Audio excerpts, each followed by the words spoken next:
we're going to talk about taking the real life stories and getting them to the actual storybooks. This is Sarah's idea, and so it's helpful to explain a little bit about what we do and why we do it and how it happens. And really and truly, some of it I don't even understand, but I'll do.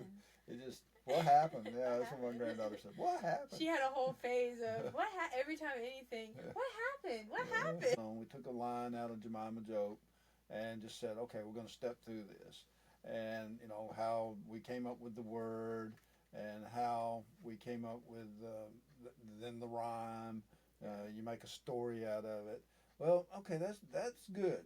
That's all good. You get that part, and then now you have to think, okay, well, what does this line look like? And that's the interesting part is how to communicate it that across the country to the person who's actually doing the drawings or the illustrations, and so it's fascinating, the first time when you actually see the word turn into an illustration. Oh yeah. And sometimes it's not what you expect. It's all good, but it's not what you expect. And then sometimes it's like, okay, yeah, this That's is what better than not what I thought. yeah, and this is what I thought it was going to look like. And then there's sometimes you're like, no, we need to work on that a little bit, because that's not quite catching the essence of what I thought it should be. And so that's the problem, I mean, in a way, it's all, what I think, or, what you look at some of the stuff we do. Wife looks at Susan looks at some of the things. And add in the real life aspects too. Yeah, and so.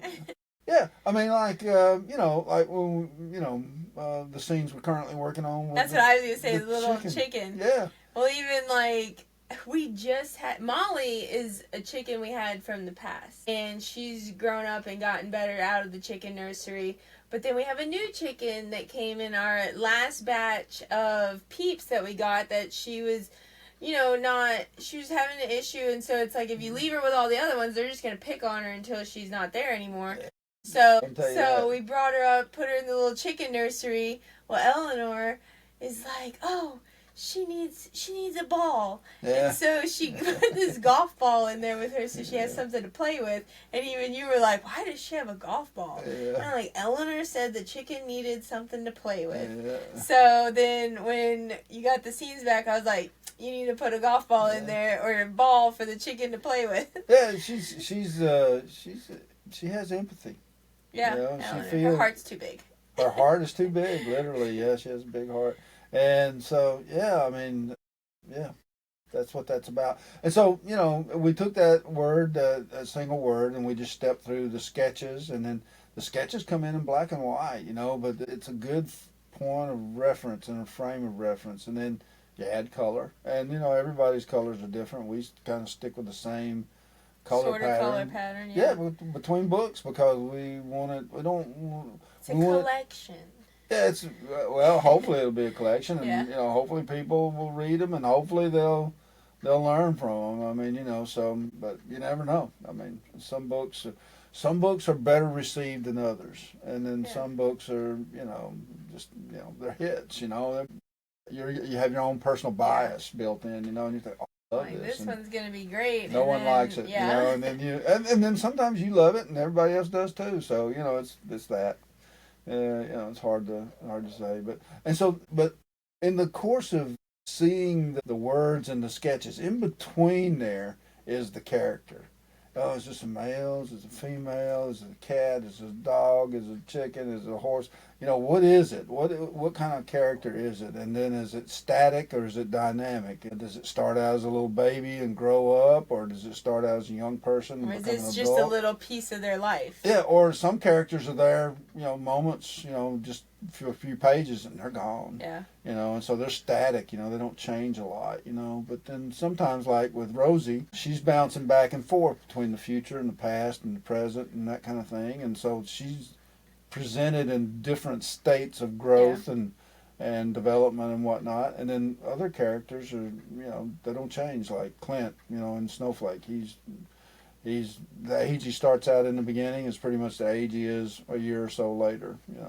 He doesn't change a lot, other than spiritually, he changes a lot. But yeah, and so those developing those kind of characters is, it's interesting. And then sometimes, small characters that you think are, just, Just little. next thing you know, they got their own story. Yeah. They got their own book, so that's what's happening with Fig and Zig, the one we're working on now. There's a couple twins in there. Based on I had a manager, he had a couple twins, and he was telling me about a lot of the antics that they get into and the things they do. And I'm thinking, oh, that'd be a good story, Yeah. So, and the book has an engineering slant to it for the scientific mind out there to kind of understand some of the physical laws that there are. But these two characters, they go on to have another book, Yellow Fellow, which is to help with the pronouncing, yellow The and yellow, fellow. fellow, Yeah, fellow. you just Hello, yellow fellow. these characters, they and Jemima, she's in Jemima Yep. Jope here, but This one. yeah, she's But then she's about to get another book. she's in I Am Mim, Yep. and Mim is going to be set in Tennessee, and people will love that. I think it's Living Waters. Living Waters, Tennessee. Living Waters, Tennessee, Mimsville. What? Yeah, Which means she's not done moving. she's not done moving. But she's I older. didn't think about that. Yeah, because in the beginning of Jemima Jope, she's done moving California. Yeah, she's done moving. Wow. But, some time goes by and there's a call for volunteers, and all the people from Tennessee know that the state's full of volunteers, Tennessee volunteers. And so, so there's inside of the book, there's one of the hidden symbols in there is Coldwater. My uncle had a farm in Coldwater, Tennessee. And so she goes for a refreshing swim in cold water. Wow.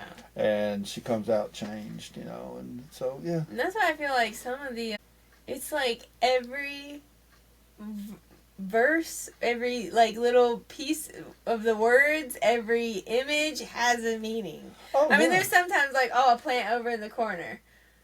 But everything else is like, there's a reason for this somewhere, somehow, either biblical or personal. And the other interesting part of it is we could make these books like this thick. Oh, yeah. I mean, because a lot happens from one image to the next. That's what's going on with Grace. I'm over here like, I got it, and it was like 5 pages, and I'm like, can't have it 5 pages. There's too much going on.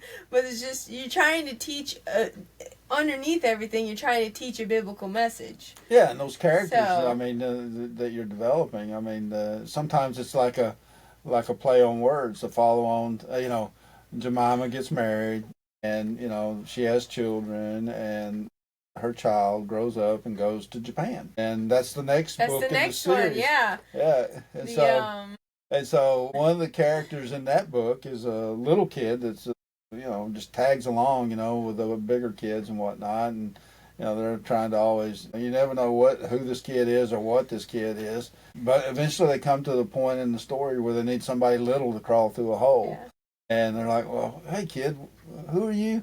And they're like, Little Faith. Here. yeah. So the of Little Faith, right? And so that's the kind of the thing there is that sometimes you have a little faith and it can work out to be some big things, and so these kids make a true discovery, a treasure they find, and so so it's that, and so you're always thinking about developing I've even characters. had someone who reads the books tell me, after my kid went to bed, I went and looked back at it because I know there's something going on in these pictures. Yeah, sometimes it's obvious. Yeah. Like I said, and then sometimes it's not so obvious. You gotta really think. And that's the other thing too. We don't really want to tell everything because we want Takes all the fun out of it.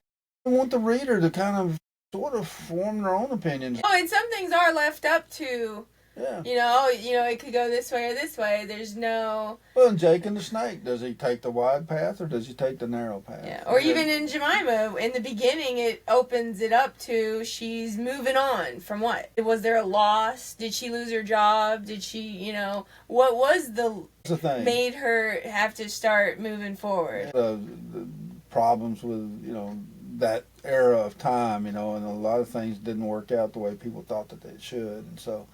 You know, it was an idealistic time, and you know, I think that she got a little disillusioned. That's my personal opinion, but you know, it could have been anything.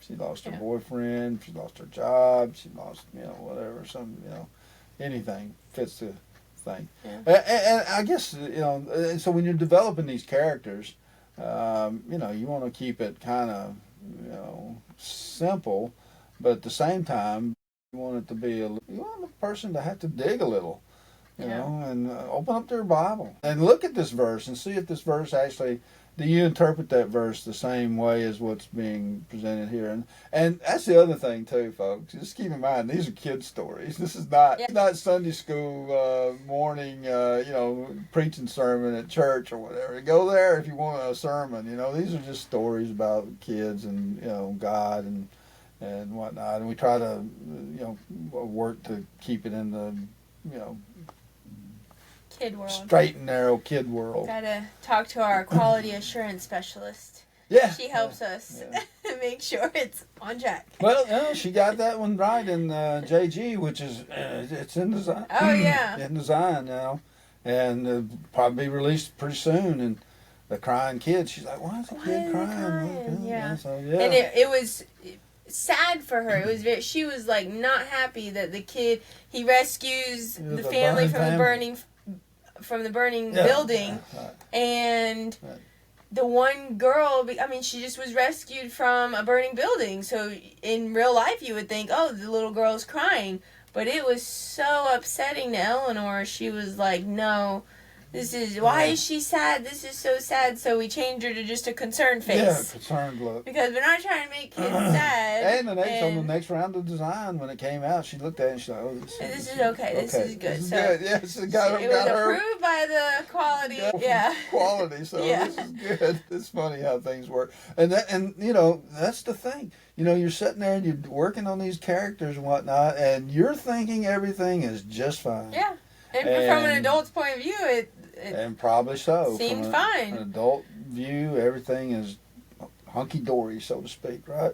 And so, yeah, I mean, but in reality, it's not, you know. And it's difficult sometimes to put yourself in a kid position. Yeah, because you try to put yourself in the character's role. Yeah. You know, and logically, some things make sense, but it doesn't have to be logic in a kid's story all the time. Yeah, right. Yeah, so, yeah, no, it's there's probably parts of the stories that could be done better. And there's some of them that probably could have been done a lot worse, you know, but it is what it is. And, you know, there's not many errors in the books, you know. We work to keep it consistent from one scene to the next. If something is there in one scene and it should be there in the next scene, or, you know, something's not, you know, that's a challenge. Yeah. You know, keeping the little bloopers in the books. Bloopers. Yeah, the minimum. A few of them make it to published print, but we try not to. Well, like in Jemima Joke, you know, we got all the way to basically down to cover design. Oh, yeah, I know, And, yeah, there were no handles on the sink to turn the water on. Oh, no way. Oh, yeah, I remember that. Yeah. And so we had to go back and go, put handles on the sink, because how do you turn the sink on? Yeah, you turn the water on to wash the cat. You know, she's standing there at the sink washing the cat, and there's no handles. Yeah. And we're like, wow, how do you... And so your mind, it's kind of funny how your mind works. It fills in the blanks, and, you know, for all...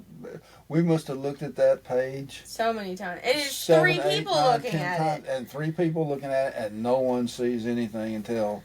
Because you're looking at the other details. Yeah, you're looking at all the other stuff. And there were a lot of details associated with Jemima Joke. Yeah.